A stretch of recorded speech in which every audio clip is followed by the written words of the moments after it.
This video will contain spoilers. I feel like it's been a long time in making, but it's only been a day. Middle review, like with DC supervillains. I find it weird that I looked up like how many levels there were before I started playing it, because I just wanted to know so I can be like, I've only got 5 levels left to go, and all that. It's at 20. So, you can imagine my surprise when I got to the end of level 15, when, I was thinking, it's got to be the end of the game. I mean, yeah, they could do a twist at the end where, like, Lex Luthor takes over the anti-life equation or something like that, and, that is what he did at the end of level 15, and I thought, we'll just have the next 5 levels of him being the villain, which I wouldn't have liked that, because it would have just been, oh, we're bouncing back, and, it was the Justice Syndicate, then it was Darkseid, and now it's Lex Luthor, and it feels like a bad season of 24, like a bad season. Well, I'm glad they didn't do that, but the inclusion of those 5 Justice League levels, while I appreciate it, especially because Lobo, even though his voice actor isn't all that good, it's just weird. Usually that's just DLC stuff. The rest of this review is just going to be like complaints, and some of it might seem a bit nitpicky, but it does feel game breaking at times. For example, the races. Excuse me, I've been drinking.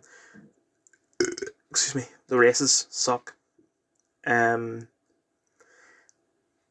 Gliding especially is like, I find the gliding challenges in Arkham City tough, but these make it seem like child's play. Like, it just is terrible. And then even the ones that with cars, they're too sensitive. Like, you can just barely nudge in one direction, and you'll end up doing a fucking donut, because it's too sensitive to steering, and it requires a lot of sort of doing 360s around the checkpoint until you actually hit it. And that's another thing. The fact that, like, the player body needs to hit it and not just the car is also ridiculous, because the ones that required motorcycles, I used the Batcycle, which it's a massive motorcycle, and it meant that there were a couple of times where it was impossible for me to win, because only the car was touching the checkpoint, my body wasn't, and it's just a ridiculous rule. The fact that you need to, when you complete a gold brick and it unlocks another gold brick that you can do the mission for, the fact that you need to go away, sometimes even do another side quest and then come back, it is making the game take longer than it should.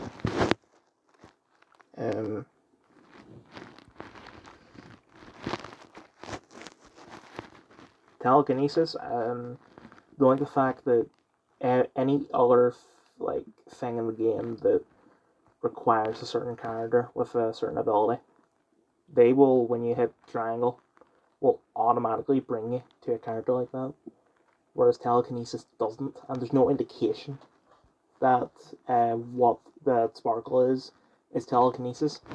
There's not even a Johnny DC thing.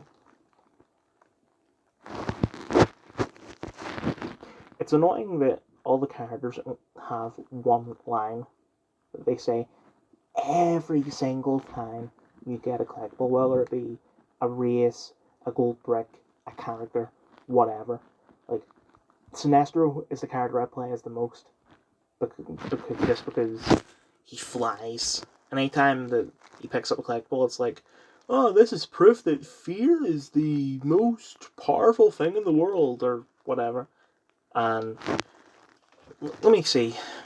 I currently have 90 gold bricks, 70 free characters, and yeah, not all of those were picked up with Sinestro, but the majority of them were, and it's just annoying to hear over and over and over again.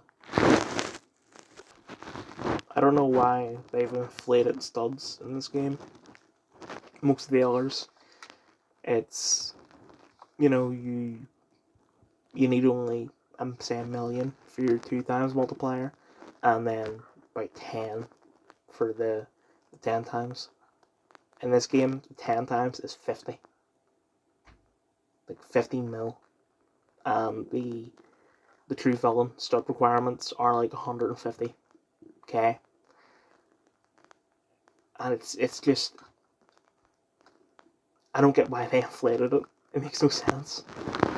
Like, out of all the Lego games I played, none of them have inflated studs, but this one has, and why this in particular, and just why in general. Like, it's so minor, but it's just because I'm used to it being the way that it normally is.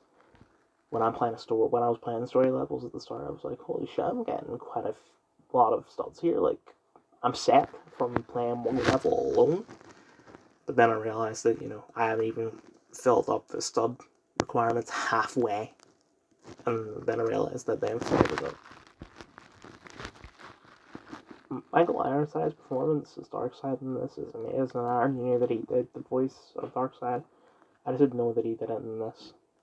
And now that I'm hearing it, like, properly for the first time, every other time I've just seen it as like a, is he the best voice to Darkseid, or is whoever else did the voice, are they better? Where I'm basically just seeing scenes out of context. This one I've seen in context, and there probably isn't anyone better than him. Also, it's weird seeing him do comedy like that. It was weird enough with Kevin Conroy doing it, but Michael fucking Ironside doing comedy like that, like kid shit. It's like, will you have some tea with me? Like, it just blew me away. The fact that you receive texts after you do quests, it's cute, it's funny, and it makes it seem more immersive, but it is kind of annoying at times, especially when you're just trying to access the map, but for some reason I access the text. Also, another feature about the phone, the fact that it actually tells you that, like, the real life time is, like, it's great. Especially since I've been playing this before work. Like, usually I have no problem. I know roughly what time it is, and I'm not late or anything, but it's great knowing for sure without having to, like, look at my iPad or whatever. I can just look what I'm already looking at. But on more on the nitpicky side, the music is annoying. The fact that there's only like 2 tracks free. You have the one for when you're in Metropolis, you have the one for races, and you have the one for being on the map, and that's it. It's annoying. I played the game 23 hours now, according to my PlayStation. And just hearing the same 3 songs over and over, it's just... no music would be better. Fuck it, I'll move on. Critic, mixed ratings. Actually, universally negative ratings. I watched it in cinema. Don't actually know who directed this. Oh, it's not good. Anyway, watch it in cinema.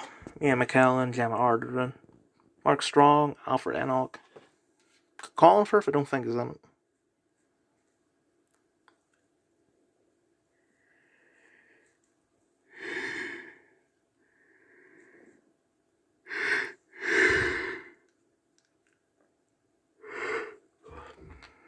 Excuse my yawning, it's 1 in the morning. and I've been up since 7. I saw the trailer for this and I was like, yeah, this seems like something I'd be interested in. And then when I came to actually watching the film itself, I realized, oh, this is going to be like even though it's theatre, that Ian McKellen's character is criticizing because it takes place in the 30s. Despite that, it's going to be like a whole thing of how superhero films are, did have a cinema, blah, blah, blah. Look at the time that I'm making this part of the video. I'm going to try and be quiet about this because people in the house are still sleeping. Also, I am tired because I don't even know how much sleep I've had, but I'll struggle through this.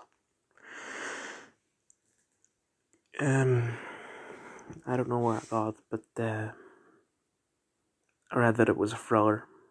I saw the trailer and I thought it looked interesting, but then I went to see it and it was like, wait, it's probably going to be one of those things where it's like, basically the whole message of it is that superhero films aren't real cinema, which I won't even get started with that argument because it's irrelevant.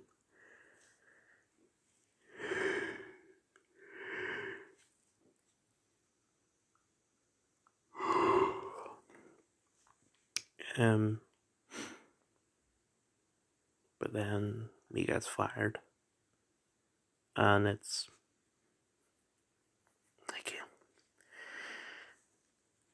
I kind of had a feeling that it was going to be like, oh, don't tell me he's going to like fight for gay rights or something. But no, that was just him being gay is part of the character. It's not like part of the plot. I was thinking like, oh, maybe he's going to teach like Gemma Arterton's character how to actually act, which he does somewhat do that. But then I realized, oh yeah, it's a thriller. It's not like a drama. And I expected this to end in absolute tragedy because the heavy theater like themes to it. So I thought it was going to be like a tragedy. And that's actually something I want to talk about because the way I see it is that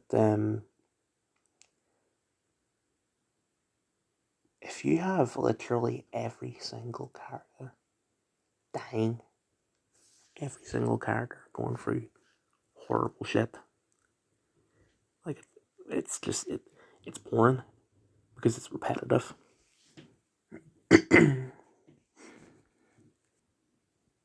Sorry for the pause again. I had to move back upstairs because one of my parents woke up. I thought that it was going to end in absolute tragedy where literally everyone, even minor characters who did nothing wrong, they all got horrible fate and most likely died. And they actually didn't do that. Alfred Enoch's character seemed to be, I mean, there was nothing definitive, but since they didn't actually show anything bad happening to him, I'm gonna take that as nothing bad happened to him. So I'm actually glad they did that because it wasn't as predictable. Not to say that it's necessarily better, but it's just just not predictable. Which that's my problem with tragedies since if every single time literally everything goes wrong, then it's too predictable,